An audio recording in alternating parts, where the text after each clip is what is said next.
Hello বন্ধুরা, কেমন আছো তোমরা? আশা করি সবাই অনেক অনেক ভালো আছো। তো আজকে আমি নিয়ে চলে এসেছি আরও একটা ডিআইওয়াই ভিডিও।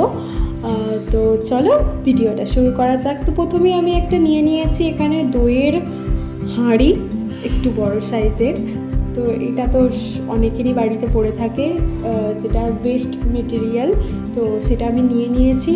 তার উপরে আমি হোয়াইট কালার করে নিয়েছি, পুরোটা ডবল কোট অবশ্যই করতে হবে, না হলে কালারটা ভালো আসবে না। তো তারপরে আমি এখানে একটা ডিজাইন বানিয়ে নিচ্ছি।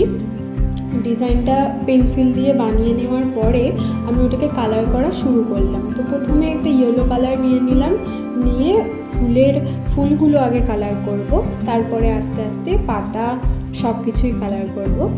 তো দেখো সবার বাড়িতেই এরকম ওয়েস্ট মেটেরিয়াল পাওয়া যায়, সেটা বোতল হতে পারে, যে কোনো ভাঁড় হতে পারে, বা যে কোনো কিছু হতে পারে। তো সেগুলোতে তোমরা সুন্দর করে পেন্ট করে এভাবে তোমাদের রুমটাকে ডেকোরেশন নিশ্চয়ই করতে পারো। তো আমিও সেটা করেছি। তো ফুলগুলো আগে কালার করে নিলাম, তারপর এখানে ডালগুলো কালার করে নিচ্ছি একটা গ্রিন কালার দিয়ে। তারপরে আস্তে আস্তে পুরো ডিজাইনটা কমপ্লিট করব। তোমরা ভিডিওটা দেখতে থাকো, আর ভালো লাগলে কিন্তু অবশ্যই একটা লাইক করতে হবে, একটা সুন্দর কমেন্ট করে দিতে হবে। তো চলো তোমরা ভিডিওটা দেখতে থাকো।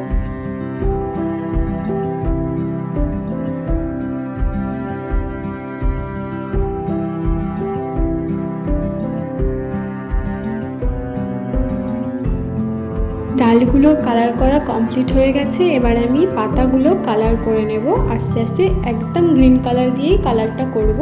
তারপরে আস্তে আস্তে আমি প্রত্যেকটা ফুলকে হাইলাইট করব, যেগুলো তোমরা আস্তে আস্তে ভিডিওতে দেখতে পাবে। ভিডিওটা কিন্তু শেষ অবধি ওয়াচ করতে হবে, তবেই তোমরা ভালোভাবে দেখতে পারবে।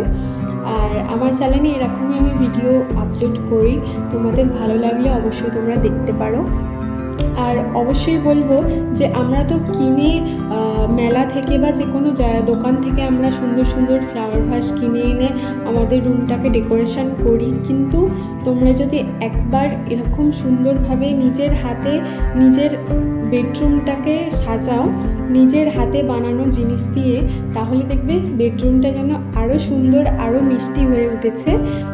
তো দেখো আমি আস্তে আস্তে পুরোটা হাইলাইট করছি, অরেঞ্জ কালার দিয়ে হাইলাইট করে নিচ্ছি। এরপরে ওপরের যে হাঁড়ির ওপরের যে বিটটা রয়েছে সেটাকেও আমি অরেঞ্জ কালার দিয়ে কালার করে নেব।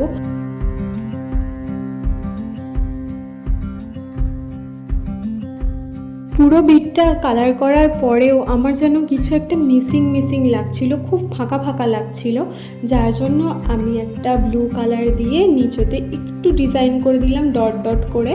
তো তোমরা ওই ডিজাইনটা পারলে করো, না হলে তোমাদের ইচ্ছা মতো করো, কিন্তু অবশ্যই কিছু একটা ট্রাই করো, তোমাদের ভালো লাগবে। তো হ্যাঁ, কালার করে নেওয়ার পরে অবশ্যই কিন্তু ভার্নিশটা অ্যাপ্লাই করো, না হলে কিন্তু কালারটা নষ্ট হয়ে যাবে। ভিডিওটা ভালো লাগলে একটা লাইক করে দিও, আর চ্যানেলটাকে অবশ্যই সাবস্ক্রাইব করে